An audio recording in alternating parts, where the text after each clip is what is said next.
Shalom. Hari ini kita masuk di dalam firman Tuhan mengenai tentang akhir zaman. Bagaimana sikap kita sebagai orang dunia? Ya.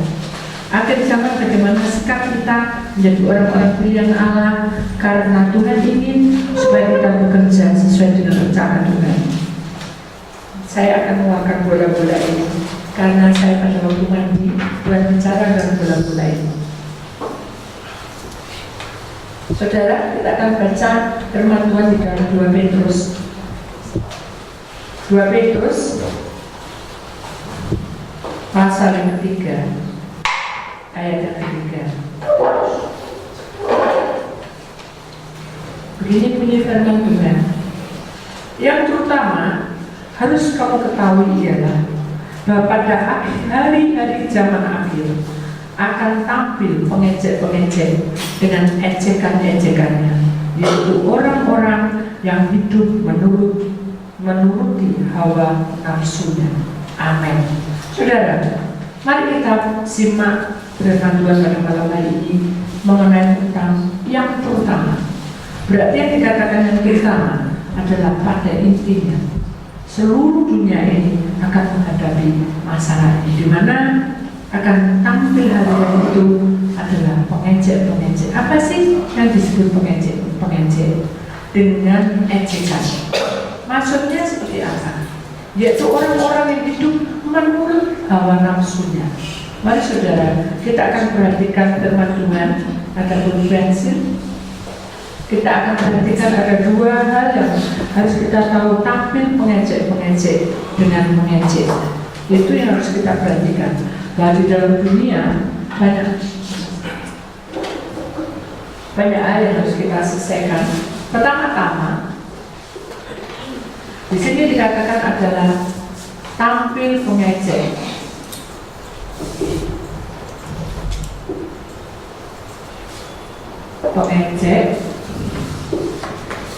Pengejek dengan ejekan-ejekannya.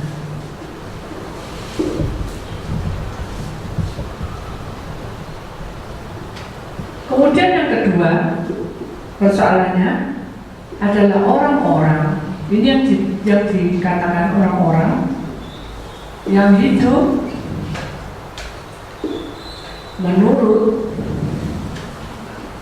menuruti hawa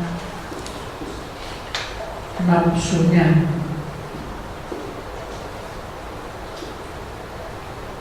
Mari kita perhatikan baik-baik yang ini dulu, saudara.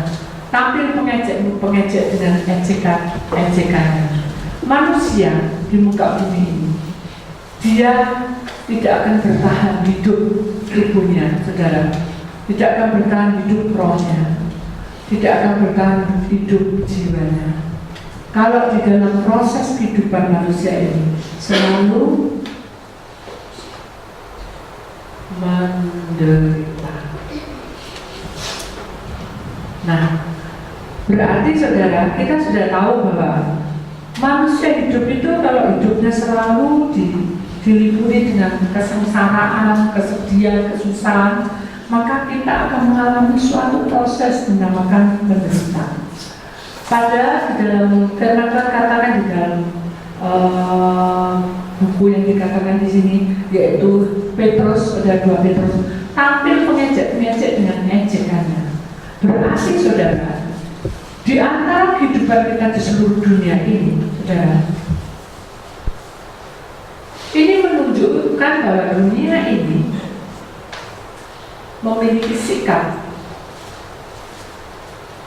tidak sehati. Kenapa? Karena pasti akan tampil pengejek ini dengan ejekannya. Berarti kalau kita sudah menderita masuk ke tempat sini, apakah kita bisa tahan uji? Ini suatu pertanyaan besar bagi kita. Tahun 2015 sampai 2019, ini berapa tahun kok sekarang? Tapi Tuhan katakan kamu harus melewati jalan-jalan. Jadi kalau posisi sekarang saudara menghadapi banyak hal, saudara, baik itu pekerjaan saudara mengalami masalah, baik itu dalam keluarga saudara mengalami masalah, baik itu dalam proses hidup saudara, di dalam pribadi saudara mengalami masalah. Itulah kita harus berhati-hati, jangan sampai kita terbawa oleh tampil pengejek-pengejek ini. Kalau toh ada sekarang di sekeliling kita, mungkin teman kita yang kita harapkan, orang yang kita cintai, orang yang kita perhatikan, orang yang kita satu-satunya membuat kita kuat, tiba-tiba berubah. Kita harus sadar, tampil pengejek-pengejek itu pasti ada. Jadi kita harus siap. Bagaimana caranya, Bu? Kalau saya sendiri harus siap. Contohnya seperti apa? Kita ini sudah berusaha baik-baik, kita tidak pernah menyakiti orang, tidak renungkan. Kita tidak pernah menyakiti orang. Kita juga tidak pernah berkata kotor, kasarnya menipu orang, tidak pernah. Kita juga selalu mengikuti hukumnya negara. Mungkin kita tidak pernah berkata-kata atau melanggar aturan-aturan negara. Dan apalagi melanggar aturan-aturan di tempat dimana keluarga kita, tidak pernah. Tapi mengapa namanya nasib ini kok selalu tidak berguna? Maksudnya kalau kita kerja suatu pekerjaan itu selalu tidak berhasil. Jadi kasarannya sepi, kasarannya orang bilang gak laku atau dibilang sudah gagal. Nah, kalau kita masuk dalam tampil pengejek dan mengejekan, kita tidak akan tahan dan kita pasti protes. Apa protesnya manusia? Protesnya manusia selain dia ingin bertanya mengapa hidup saya seperti itu, dia pasti tubuh ini lari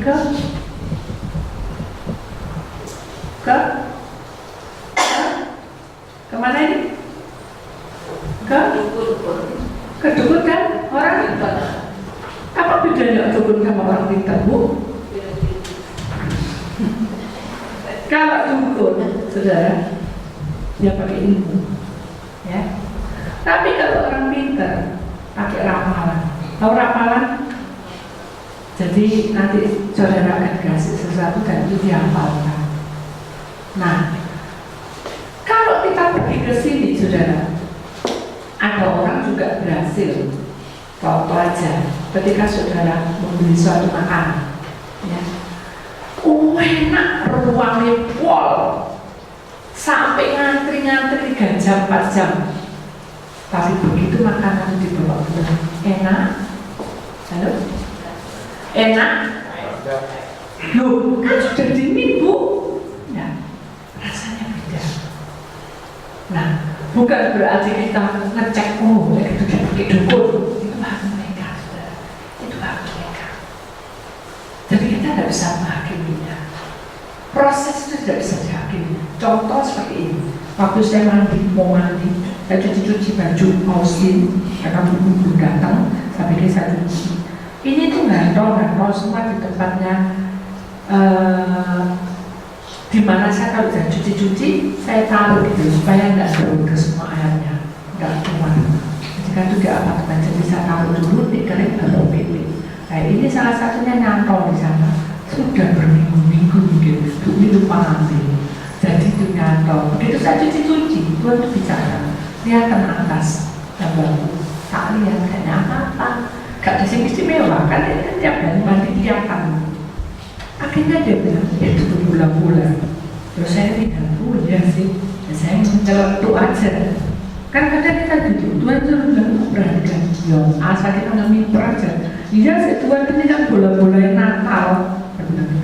Kan gitu Natal.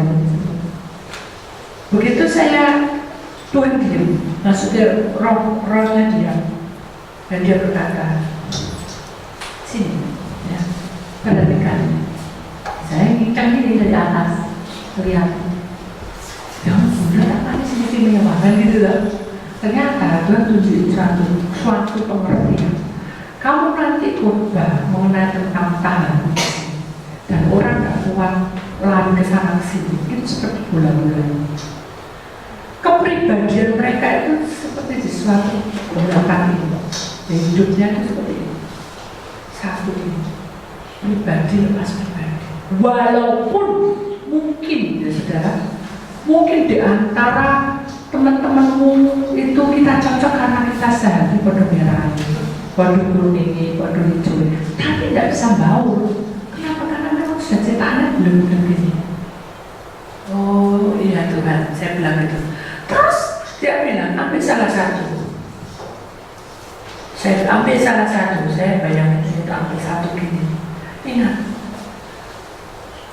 hidup manusia, kekuatan manusia, kepintaran manusia, segala macam yang ada di dalam pikiran kita menjadi sukses dan tidak sukses itu tergantung di sini, di bola-bola ini.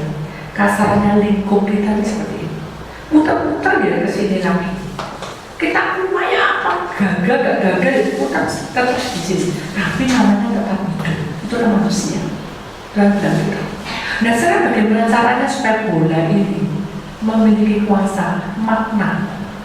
Kalau kita itu hidup memiliki satu kuasa, yaitu kuasa makna dari Tuhan, urapan Tuhan, hikmat Tuhan, maka dia berkata bola-bola ini akan bersinar. Hidup manusia itu tidak meletak, tapi akan bersinar. Otak itu tidak terputar-putar, kita cari uang, putar cari uang pagi, siang malam lagi balik lagi kayak mulai mutar-mutar gitu. Kita tidak ada perubahan. Yang mengubah bola ini supaya tidak bulat tapi bersinar dan percaya dan memiliki kuasa, itu hanya Tuhan. Jadi hidup manusia ini seperti terkungkung seperti bola-bola ini.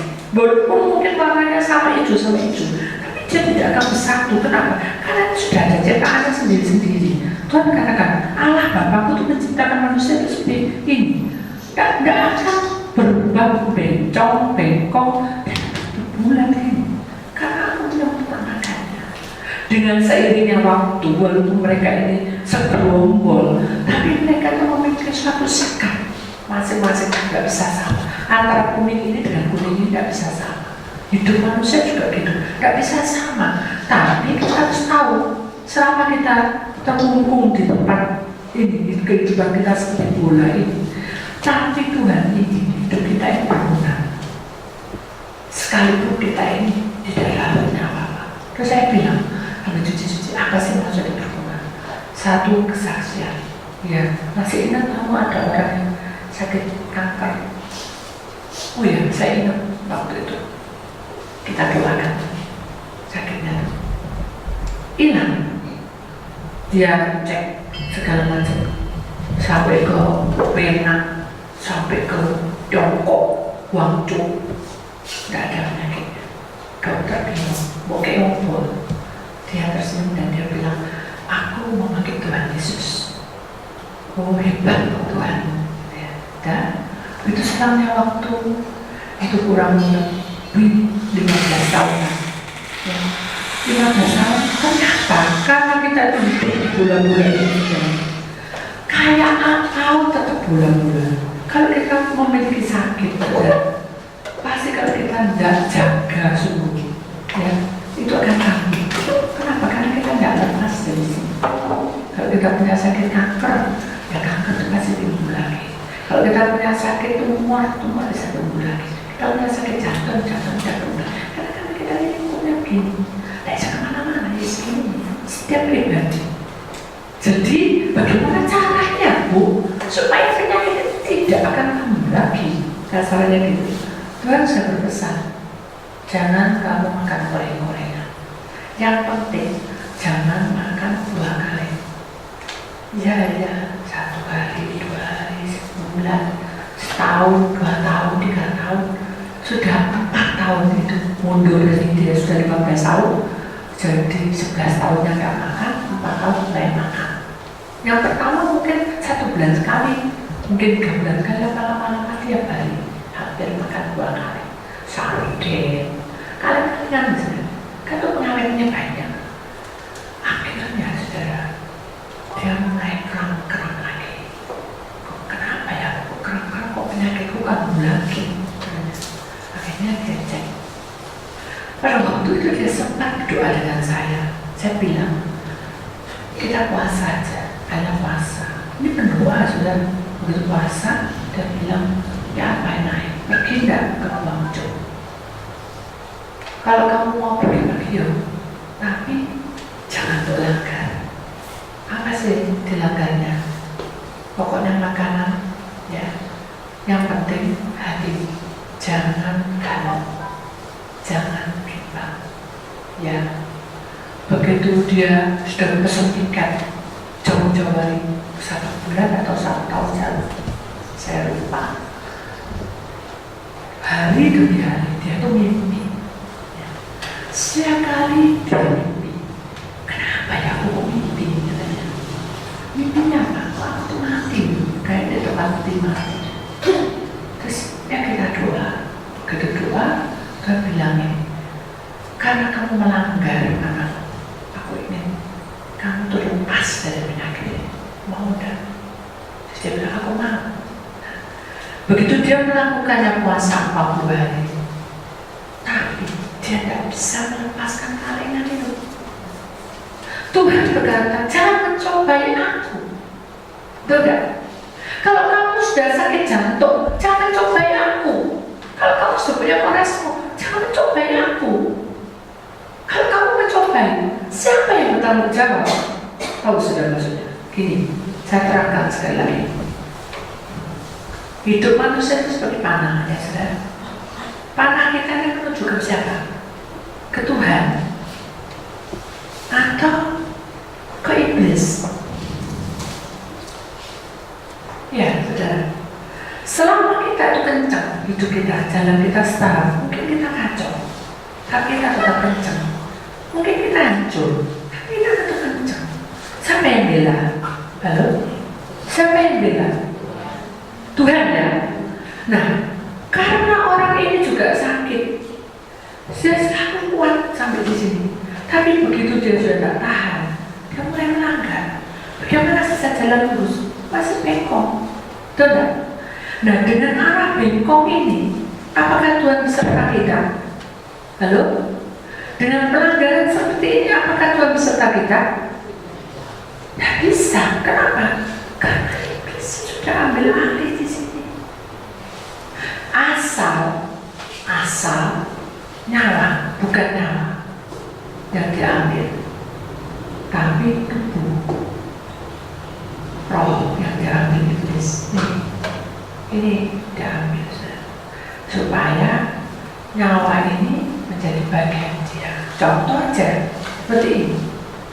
Kalau dia terus menyimpang dari Tuhan, dan iblis itu, saudara, iblis itu memiliki waktu. Sekali tubuh ini pemberontak, saudara, ya, dia kuasai tubuhnya, tubuh kita. Begitu kita tetap memberontak, dia kuasai apa? Kuasai apa? Setelah tubuh apa yang dikuasai lagi? Roh. Setelah roh dikuasai apa lagi? Jiwa. Nah, makanya ada orang yang menjadi tabrakan, ya, yang tidak kita kira, tidak kita sangka, tiba-tiba mati. Tapi lihat tubuh ini siapa? Contoh, ini satu kesaksian. Ada anak Tuhan, dia itu majelis, ya. Suatu ketika dia memiliki anak itu 7, itu di Bali. Kita di konseling di sana, kemudian mamanya itu datang dengan istri, suami istri datang, dan dia takut karena dia merasa bahwa anaknya itu masih hidup. Anak satu-satunya perempuan ini, anak ini juga pelayanan. Ternyata selidik demi selidik, kita doa, dia nggak cerita apa-apa, cuma dia bilang bahwa orang ini sudah depresi berat, uangnya habis mengobatkan ini, dibawa di mana pun tidak sembuh. Akhirnya kita doa, dengan singkatnya Tuhan tunjukkan bahwa kamu ini depresi mengenai meninggalnya anak. Dia teriak, benar, aku tidak terima dipukuli badan. Aku ini tidak pernah melanggar Tuhan. Aku masih seperti dulu, aku majelis dulu. Aku percaya penuh dan di gereja itu kehidupanku. Tapi mengapa anakku satu-satunya perempuan diambil oleh Tuhan? Apakah Tuhan ini nggak ngerti kalau dia itu pelayanan? Kenapa? Itu kejadiannya dia dengan pacarnya, dengan beberapa orang yang naik mobil. jalan tol ada bis besar, troli atau truk saya lupa, itu dorong itu terus guling, begitu guling si pacar ini tadi, yang perempuan ini tadi itu sempat bangun, dia kepalanya natap di trotoar, pacarnya pingsan, dia sempat bangun kalau pacarnya itu geret di pinggir, kan di tengah, kan mobil banyak, dan geret itu sempat itu. Setelah itu dia menangis, dia itu karena darahnya, oh ini kena otaknya, pecah, mungkin bisa membaut jadi satu darah dengan otaknya, langsung sudah meninggal. Dibawa ke rumah sakit, bapaknya sudah meninggal. Nah, kenapa hal itu terjadi? Nah, kan nggak ngerti. Akhirnya dia sudah gini aja bu, puasa ibu. Ayo kita puasa, kita masuk. Kalau Tuhan izinkan kita pasti bisa masuk dunia roh. Baik, dia pulang tuh ngomel. Mana ada ya orang kok masuk dunia roh? Gila kan gitu. Nah, tetap aja kan datang puasa. Sudah puasa bu, sudah suaminya sudah puasa, siap kita masuk dunia roh. Ya, ibu harus percaya ya bu ya. Tuhan tahu. Sebelumnya datang, Tuhan bilang, ini loh orang kita percaya. Ya sudah ya apa Tuhan, ya mengalir aja. Ya udah, ini loh bu, dunia roh ini tidak kelihatan. Tapi kalau kita masuk, Tuhan izinkan, pasti Tuhan buka jalan. Ya, sebelum doa, dia bilang lagi, bu mau tanya, ya kenapa bu? Menurut firman Tuhan, menurut firman Tuhan, bukankah orang mati tidak bisa bangkit?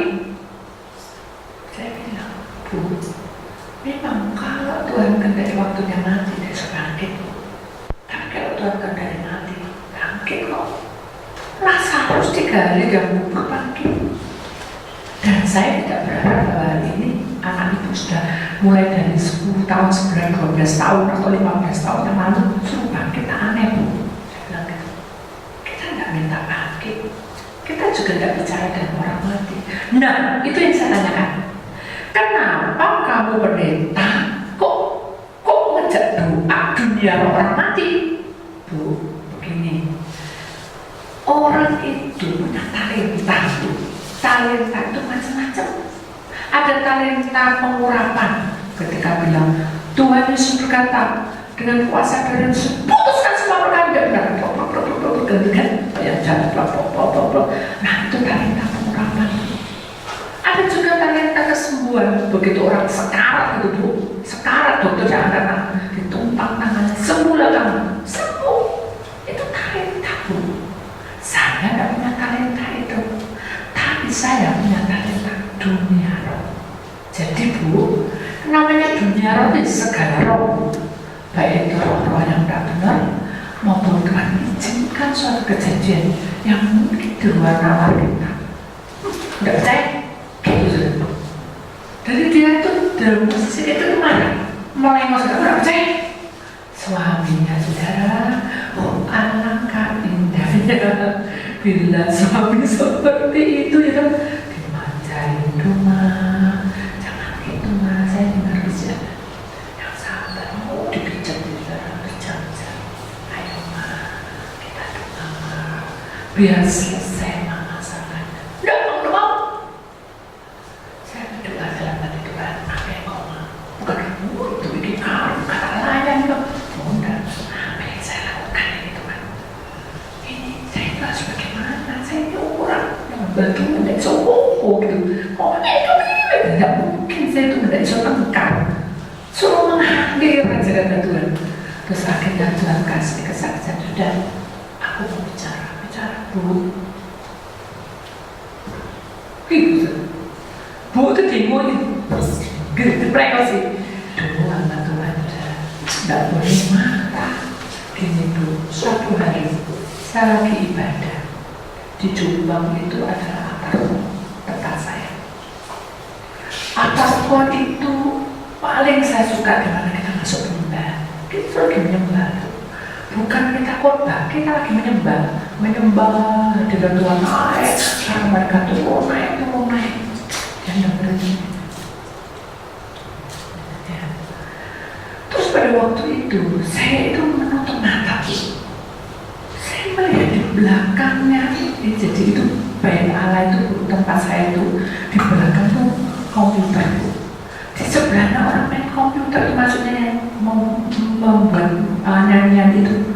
Kan kita nyanyi menyembah. Jadi dia lagi ngejar tugasnya. Saya lihat ada orang lagi di situ.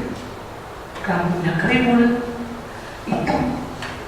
Saya nggak kelihatan siapa, nggak jelas, tapi orang lagi tak pikir itu maling. Maka Tuhan, Engkau berkuasa. Saya nggak mau buka karena saya menyembah. Iblis itu kan macam-macam. Dia berusaha untuk gagal. Bahwa orang topo dia kuasai supaya kita tidak topo. Masalah gitu. Itu orang dunia. Kalau Tuhan tidak ada topo. Akhirnya saya tuh kebingungan. Ini yang budak buka pada Tuhan, tutup mata dan sembah. Begitu sembah Tuhan tak ini. Dalam nama Tuhan Yesus putuskan Tuhan roh perampok, roh pencuri yang begitu saya. Tapi tetap jalan ini caranya. Kayak orang permisi gitu. Kayak lagi ini. Loh, kan saya jadi kebingungan. Oh, ini berarti setan. Kan gak bisa ditebing. Terus dalam tengging dalam Yesus kuasa putuskan roh jahat, roh santet, kuasa putus, roh iblis, roh orang mati, roh apa, putuskan semuanya. Malah dia deketin liatin saya. Kalau saya kayak saya takut tuh pengalaman orang. Terus saya menyembah Tuhan, singkatkan yang tersembunyi Tuhan. Ada apa ini di dalam itu? Ternyata Tuhan ini orang mati ya. Lalu apa yang saya lakukan? Doa. Begitu saya doa, Tuhan kuasai saya. Besok doa kuasai ya. Akhirnya saya dengan kalau saya sangat disuci, saya berdoa. Ternyata saudara itu orang tubuhan, saudara di depan samping gang soto-soto. Depan kan ada gang soto itu. Mati sep di situ saudara. Namanya pakaian tukang sampah. Saya baru ngomong ketika dia saksi. Roh orang mati kan dia ngomong. Hei, roh orang mati dia ngomong yo. Gitu. Karena dia majelis, saya bilang saya nggak bisa omong. Tapi dia ngomong sama malaikat. Dia bilang bahwa saya itu senang mendengarkan puji-pujian. Terus saya tanya, memangnya orang mati di mana Tuhan? Dengarkan anakku, dibuka satu rahasia. Orang mati itu ada dua jalan. Ini alam sadar, ini alam roh. Nah, orang yang nyangsang, yang hidupnya itu tidak sampai ke kemah perhentian, ini di tengah sini. Nah, kalau ini tidak diselesaikan, ini tidak bisa, harus diselesaikan. Ini hanya dua oknum yang tahu, Tuhan dan setan. Ya. Kalau Tuhan, pasti dia doakan supaya dia masuk ke tempat alamnya, di mana kemah perhentian. Karena belum ada surga, belum masuk ke surga, kemah perhentian. Tapi kalau iblis, saudara, dia pasti masuk ke maut sama dengan neraka. Tapi kan belum masuk ke sini karena belum mengakhiri. Akhirnya karena saya kekhawatiran saya besar, saudara, wah ini tidak bisa terus orangnya apa ini? Saya bilang Tuhan tak serano.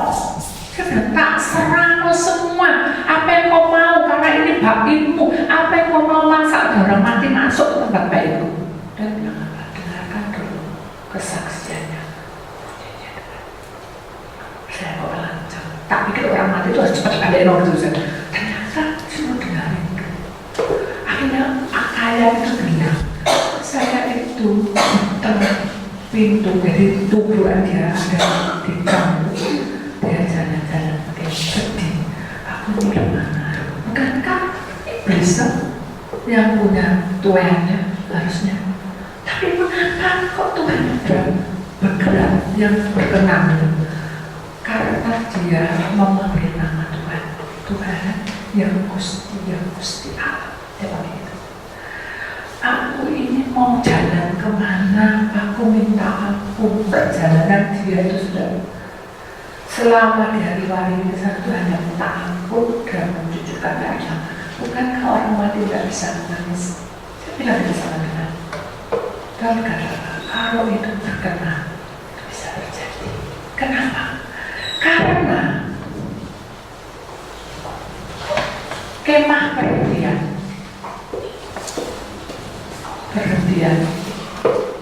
ini adalah tempat penampungan sementara sebelum Tuhan Yesus menghakimi kita.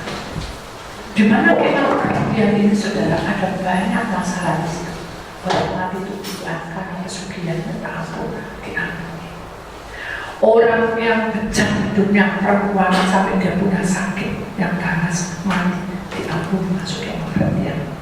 Karena dia minta supaya dia percaya supaya Tuhan ikut campur tangan. Orang yang sakit ginjal, orang yang sakit paru, semua bermasalah.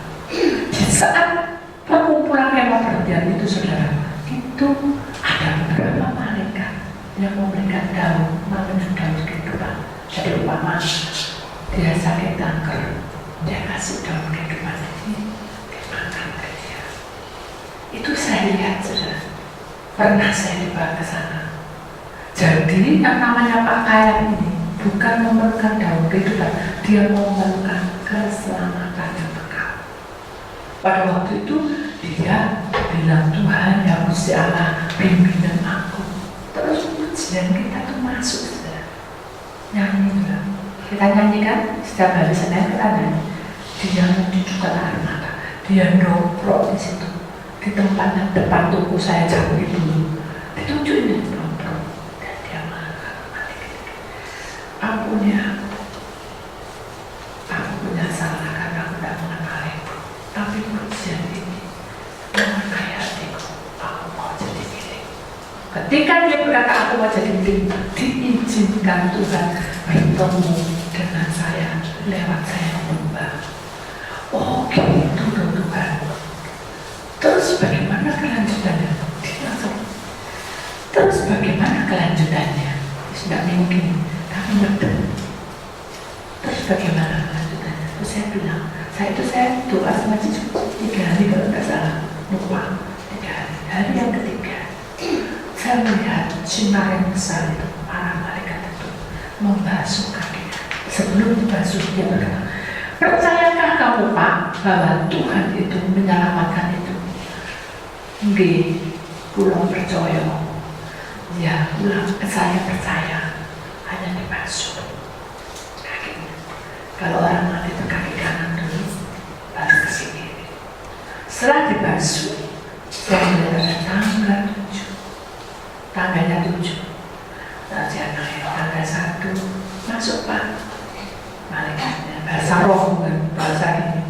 Tangga 1, tangga 2, tangga 3, tangga 4, tangga 5, tangga 6 berhenti. Dia melambaikan tangannya. Dan dia bilang sama malaikat, bilang terima kasih ya sama Noni. Noni sekali dibilang Noni. Ya nggak apa-apa lah, namanya hamba, masuk mau protes. Tangga 7, pintu kemah perhentian dibuka. Hosana, suaranya gemegar. Hosana, anak manusia masuk kemah perhentian selamanya. Begitu masuk selep, pintu ketutup. Sudah. Besok Senin lagi tidak kelihatan lagi pakaiannya.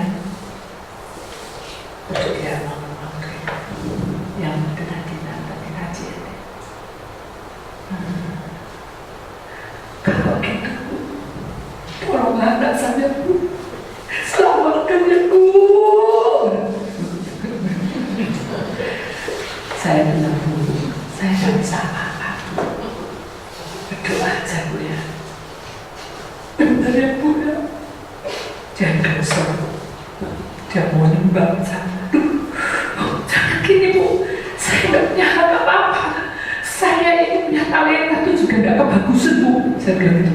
Saya juga sini tidak suka dengan dunia orang mati, orang apa, roro apa. Sudah lebih baik kita sama-sama. Dan nangis dia bilang, ampuni bukan saya kurang percaya.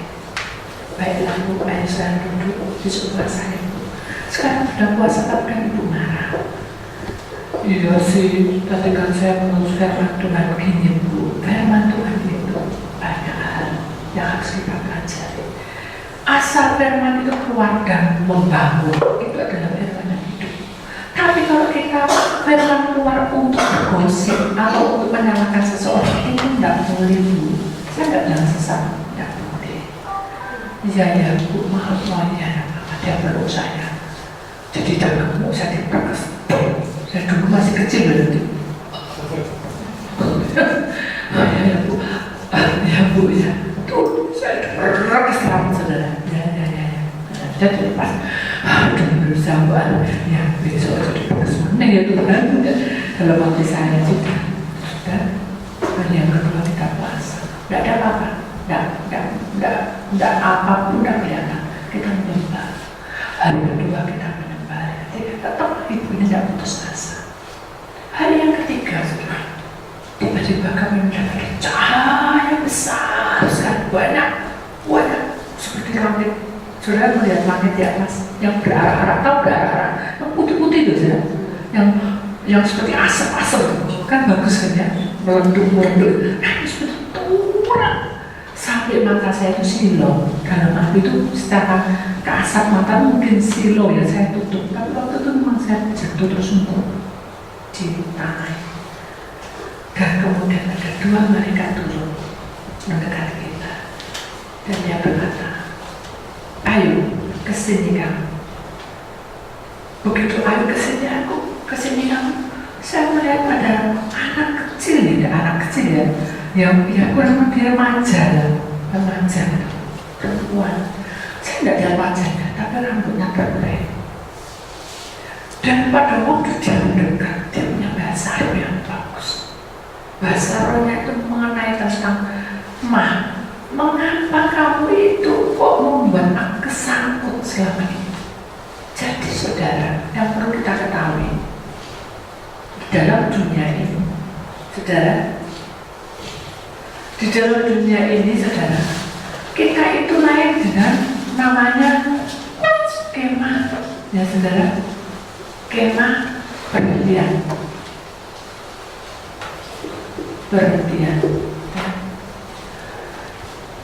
Jadi saudara, kalau namanya skema perhentian, saudara, dia tinggal di satu tempat di sini di atas. Ya, kita tidak tahu tempatnya di mana. Ternyata kita perhentiannya luas sekali. Dan di sudut ini ada lorong, ya. Lorong ini arahnya ke bumi. Jadi ini lorong tak pojok sebelah. Ini arahnya ke bumi, turun ini, ya. Arah ke bumi. Jadi orang-orang yang mati ini di sini banyak dengan para malaikat. Terus di seberang ini ada jalan setapak ini, tapi ini jalan dari emas, lalu ke atas lagi itu istana, yaitu namanya surga. Tapi kiri kanan ini neraka ke bawahnya. Jadi kalau kita dari bawah di atas itu batu surga. Nah, di sini yang saya bicarakan. Jadi kalau orang mati, kalau kita tahan, dia tidak akan bisa. Dia kan yang di sini.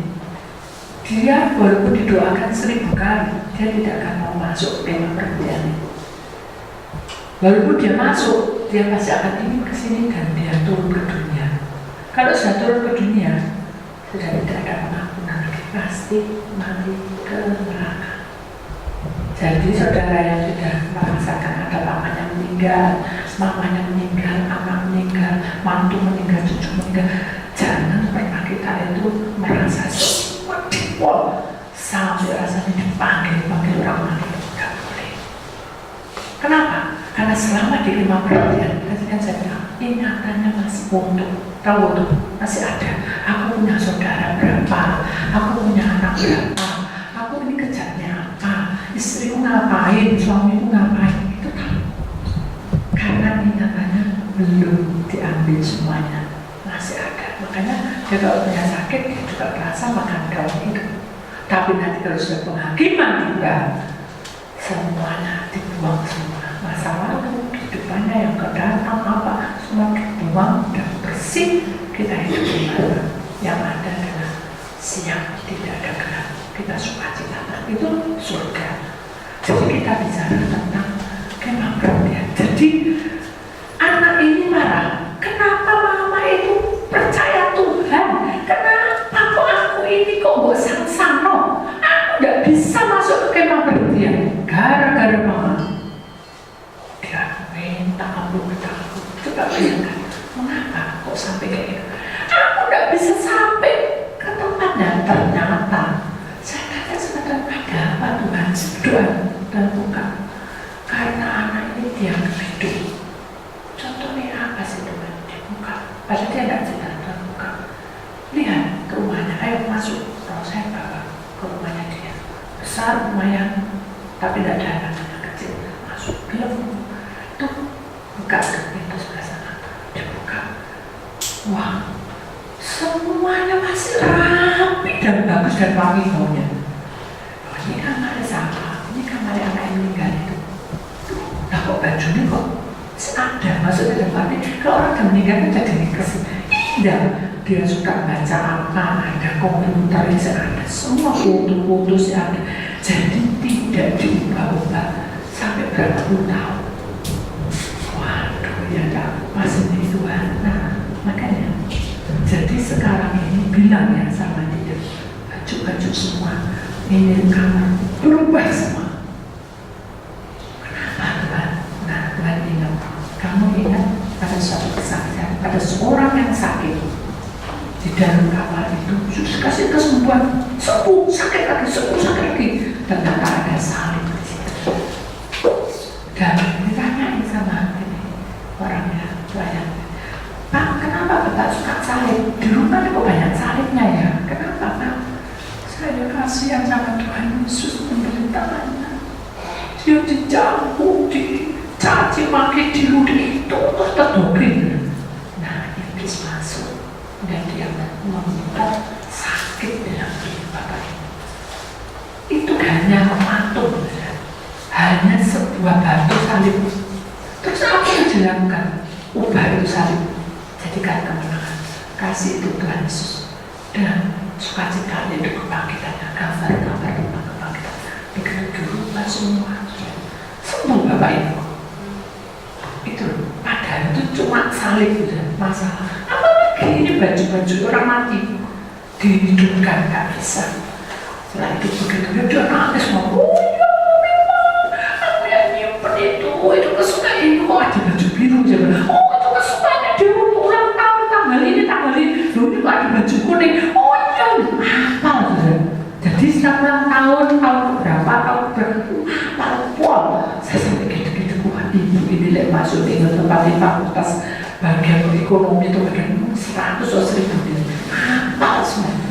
Ya ampun saya bilang itu, kok ngerti semua begitu Tuhan saya buka, sudah aku tidak mau itu. Ya Tuhan, itu amin. Besok sudah dibuang semua, apa kita doa anak ini tengah-tengah dia percaya. Ma, dia bilang gitu, aku mau pergi jauh, katanya. Bahasa roh, tidak ngomong gini ya. Orang mati itu sama ngomong bahasa roh. Malaikat yang ngomong berbahasa roh. Aku mau pergi jauh. Jangan mama ulang lagi perbuatan memalukan. Aku cinta Tuhan, sampai ketemu di sana. Iya dong. Saya sampai bingung gitu ngomong-ngomong, dia ngomong, mau bilang haleluya sekualah. Dia kayak Tuhan, kok berkuasa ya, Tuhan. Saya nggak apa sudah teriak-teriak, tak diem noise dia haleluya. Begitu dia sudah diem 1 jam ngomong, ya ngomong sendiri gitu. Dia teriak-teriak 1 jam gitu. Saya lihat ada terang dosa dan dia mulai dimasukkan naik ke kamar dia. 1 tangga, 2 tangga, 3 tangga, naik tangga 1, naik tangga pelan-pelan ya nak. Loh udah, dan 6, 7, sudah ya, jangan kamu nakal di sana ya. Ini anak cinta banget sama anak.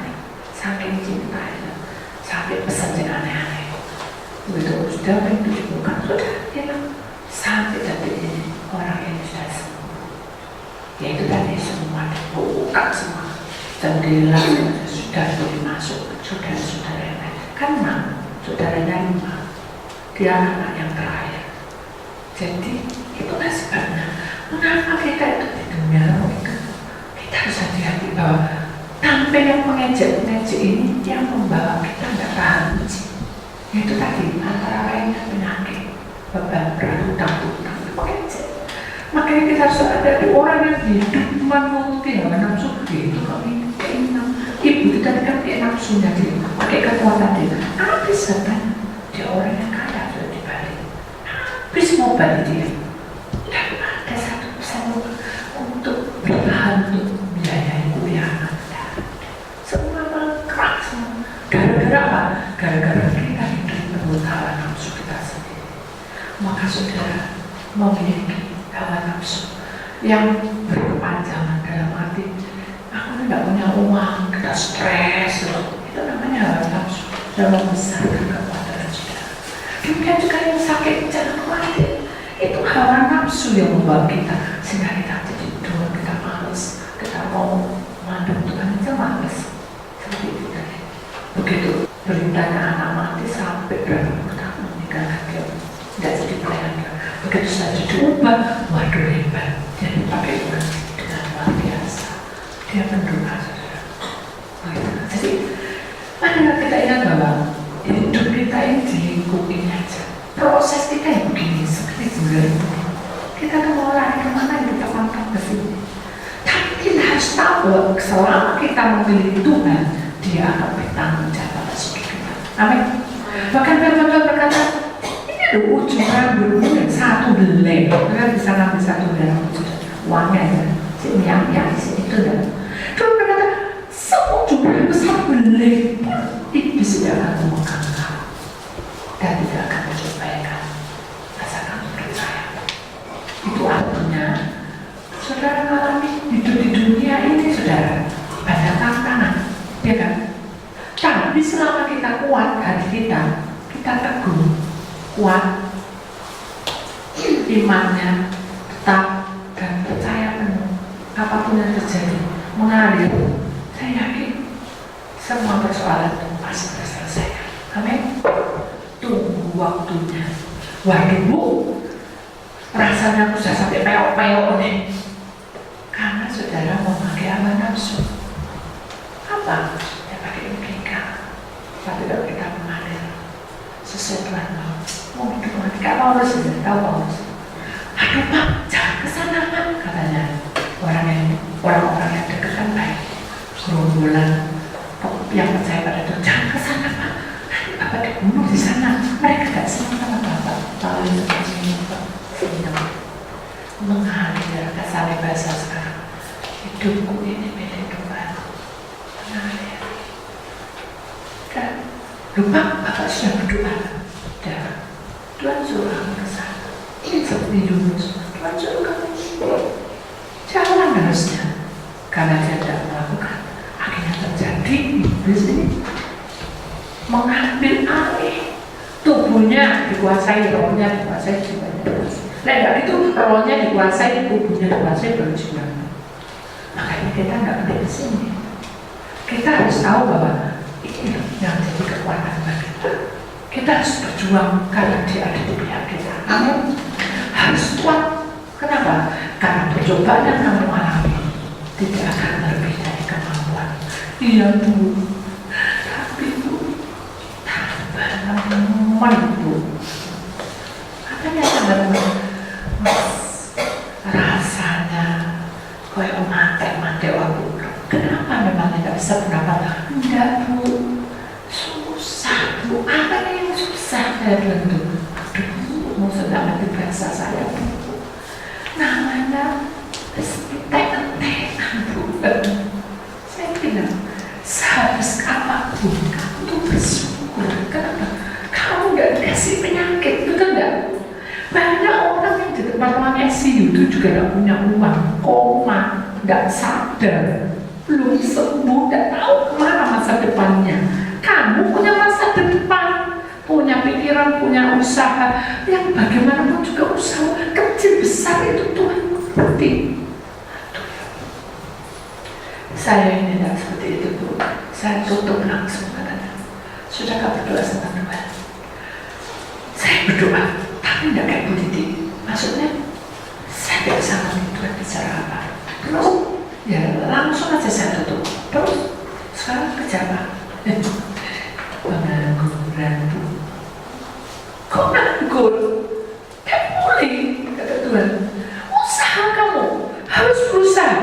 Waduh, habis Bu, katanya. Duh, kamu tuh gimana ya? Kamu usaha itu bukan berarti kamu sedang mengumpulkan uang baru usaha. Itu namanya mau buka toko. Kalau kamu tuh bondori usaha itu semua, tuh bunuh deh. Kamu pergi ke sana kerja apapun. Gitu ya Bu ya, tak coba ya Bu ya. Orang kerja itu tidak boleh dicoba. Kalau kamu sudah terjun, ya lakukan dengan rela.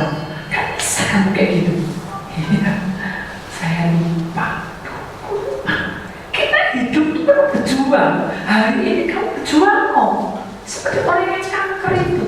Begitu dia kena kanker, dia berjuang mati-mati sampai dikasih tambah umur berapa puluh tahun itu. Karena dia percaya dengan Tuhan. Coba dokter saya katakan juang katakan. Cina itu katakan, di Penang katakan, Singapura katakan, bilang apa? Sudah menjalar kemana-mana, sudah tidak ada balon pikir. Tapi begitu dia percaya, dia pulihkan dan semua cantik rambutnya, dia bangga. Nih rambut dari Tuhan. Salah gitu. Kalau dia ada di doa ini rambut dari Tuhan, cantik gitu. Dia masih dalam kesaksian dia. Betul. Karena kita milik Tuhan, dia ada di pihak kita. Amin. Biar kita belajar ini untuk percaya.